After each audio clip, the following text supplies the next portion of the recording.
Yeah, thanks, Lincoln. Good afternoon, everyone. Thank you so much for attending our technical session this afternoon. I'm Kat, and I'm with Tang Sunya. And we'd like to welcome you to Exploring Advanced Workflows for BIM and GIS Integration. So before we begin, we would like for everyone to think about our planet and what is happening within. We all know that our planet is facing challenges like never before. There are a lot of natural disasters growing. Our population is also rising fast. And our failing infrastructure is under increasing pressure now more than ever. We need to plan wisely to build structure that are better aligned to a broader environment. So with this session, we'd like to take a look at how we can benefit from the BIM and GIS integration. So for our agenda, we'll show you an overview of GIS and BIM integration. We'll take a look at BIM in the ArcGIS environment and also show you some of the BIM and GIS workflows as well. So first, let's try to understand why there's a lot of demand in the BIM and GIS approach. What is the driving factor for this technology? Why do we need to do all this BIM and GIS? Some people will talk about 50 years from now or maybe 30 years from now. What's going to be going on by the year 2050 or 2030? And we'd like to take a closer look in our near lifetime. By 2030, it is actually estimated that we're going to have 8.5 billion people in the planet. There's going to be 125 billion IoT devices on the planet. And there's actually a crazy statistics on how much economic activity is going on in the IoT market.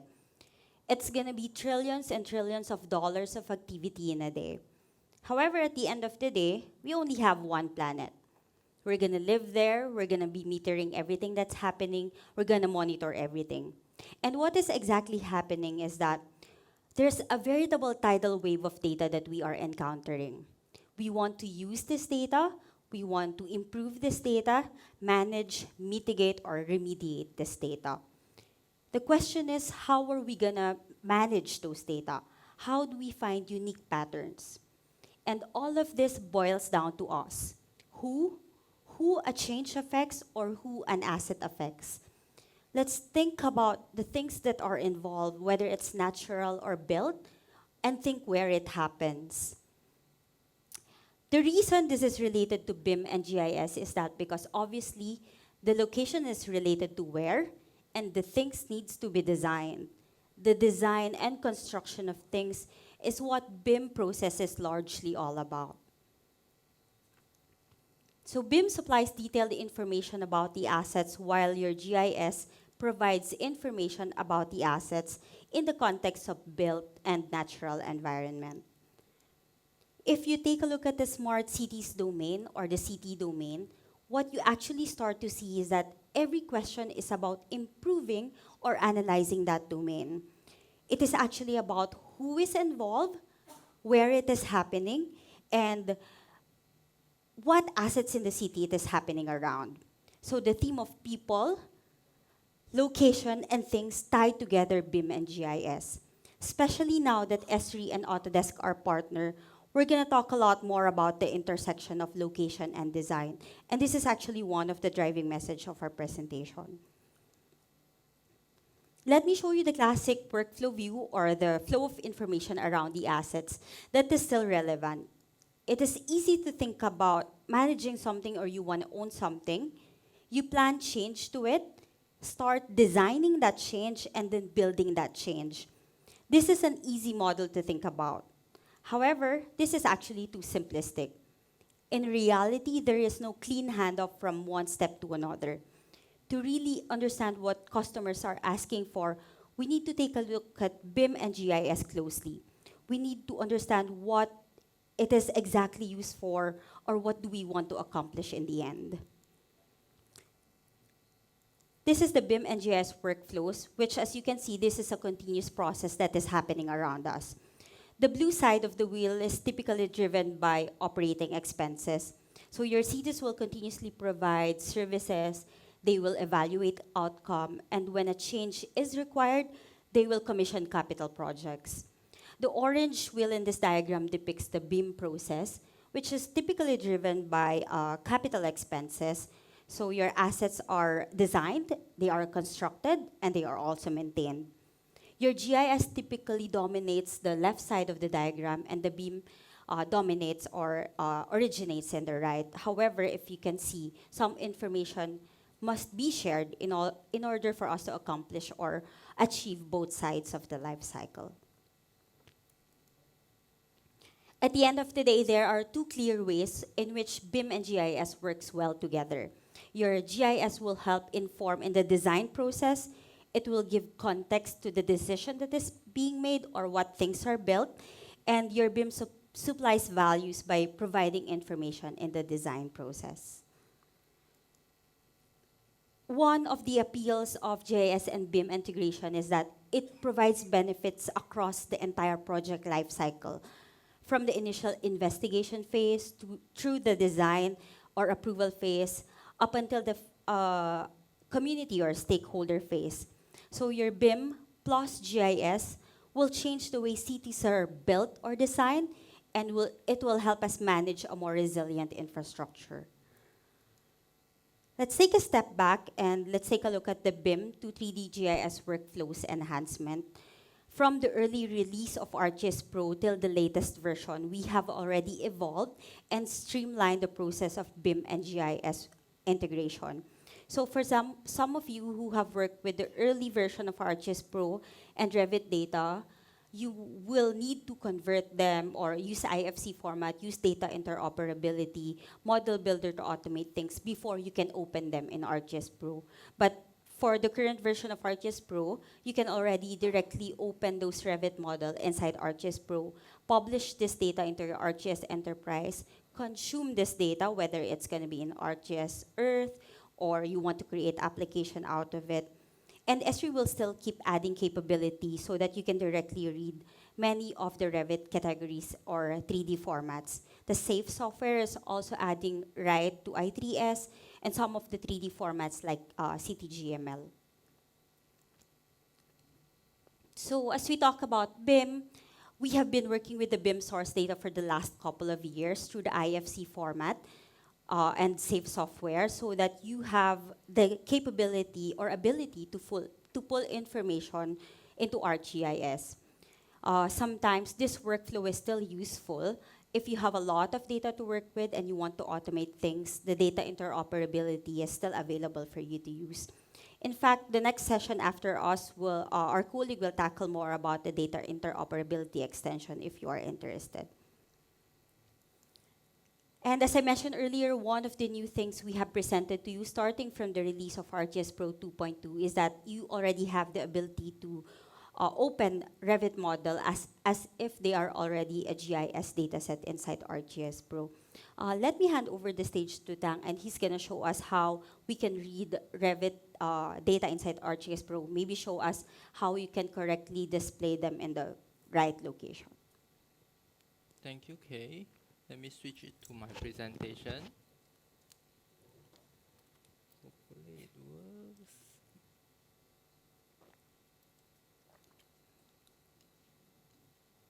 Yeah, so as mentioned earlier, the integration between BIM and GIS has made a significant progress. Let me show you a couple of things that are now possible.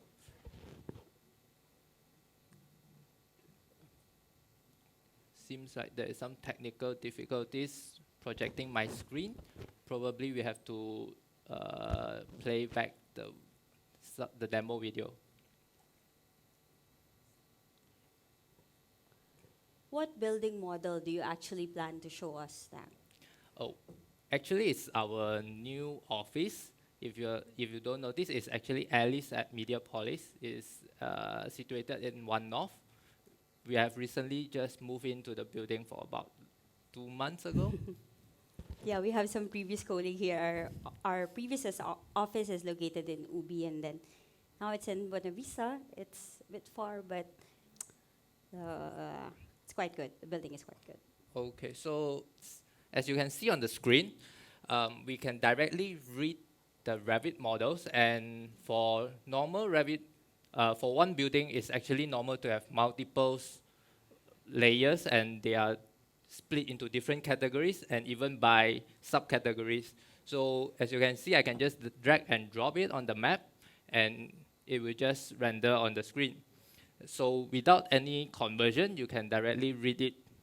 The problem is now it's situated in the middle of the ocean where it's not correctly placed.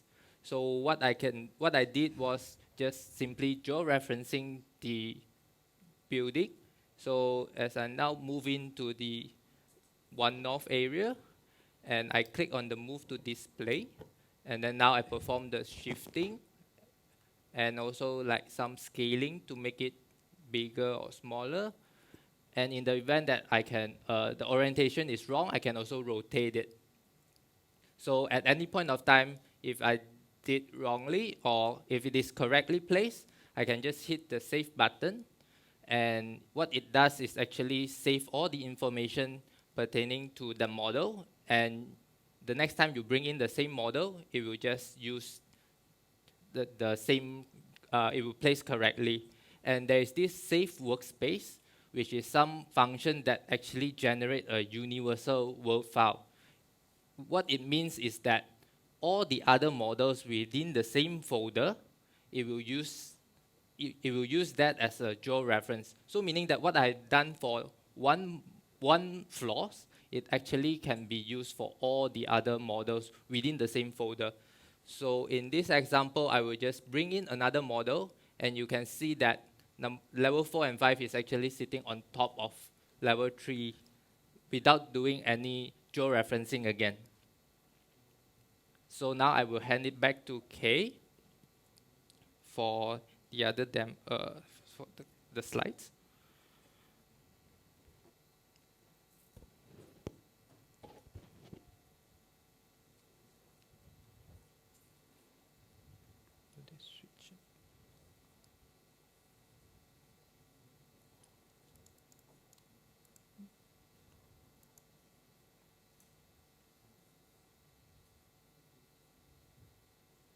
So actually for that model, some building are actually designed like one, just one model, one building. But for our case, the Alice building is designed per level. So what Tang did in his demonstration, he just georeferenced one level, and then for the succeeding level, he no longer needs to georeference them. They will, once you place them inside ArcGIS Pro without the need to convert them, you can automatically find them in the correct location. You just need to do the georeferencing ones. Okay, so as you can see, reading and displaying those data has become very easy in ArcGIS Pro. Another example here is that if your users are still comfortable using Autodesk Revit, they can still use it. They can update those model, maybe add some attributes, just like this example. You want to add attributes in the roof data, and then once you are done adding those attributes, you can open them directly in ArcGIS Pro. So just add the attributes inside Autodesk Revit, drag and drop them inside ArcGIS Pro without the need to convert. You can query that data, open the attribute table, and then immediately you'll see those attributes. And this is still in the Revit model data, Revit model file. Okay, so with the BIM and GIS integration, we definitely want to extend the life cycle of your BIM model. After you have displayed those files in ArcGIS Pro, you have georeferenced it, maybe you did a little scaling and rotating. What do we do next? Let's try, Tang will show us a quick demonstration on how we can extend the life cycle of those BIM models.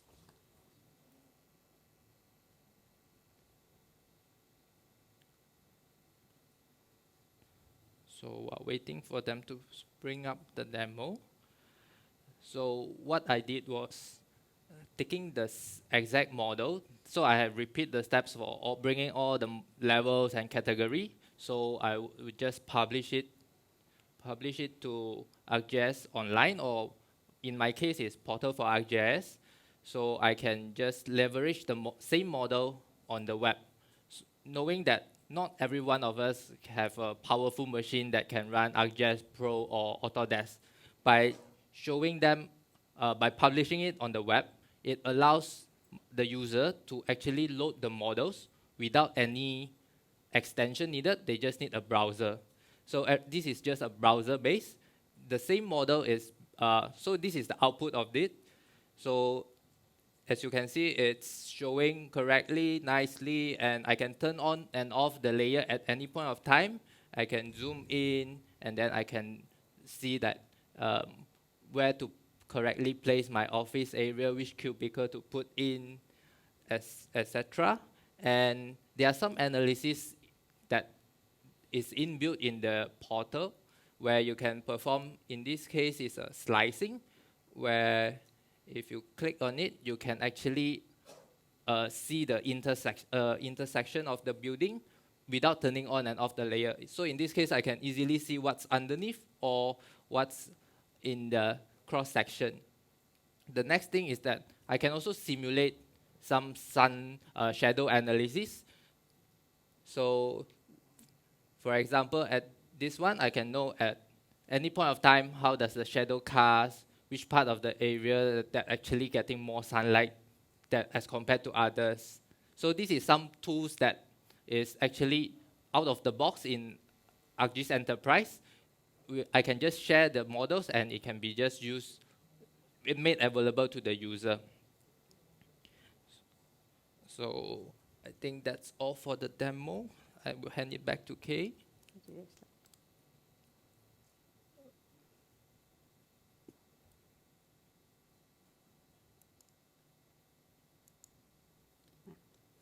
So we definitely encourage you to publish those model into your ArcGIS Enterprise, create a web application out of it, maybe add the slicing or shadow analysis. In the end, BIM and GIS together will lead to smarter outcomes for smart cities. To get there, we definitely need help. Your asset management or your city management will need to establish specification. They might want to introduce attributes at an early stage so that they can use it later in the operations and management. We also need to build workflows that will allow us to use the data in a spatial context. It's going to be critical for us to work together so that we can create a best-informed geodesign and BIM processes. We want to achieve outcomes and initiatives that will make the world around us inhabitable and sustainable home. Combining GIS and BIM together will allow us to design a resilient infrastructure or resilient sustainable environment that will help us not only to adapt to the future, but also thrive. On behalf of Tang and myself, I'd like to thank everyone for attending our session. Here's the solution mix we have used. Tang used ArcGIS Pro 2.4 and ArcGIS Enterprise 10.7.1 on his demonstration. Some resources that you can also take a look at, and then our relevant training schedule if you are interested. Thank you so much. Thank you, Tang and Kathleen.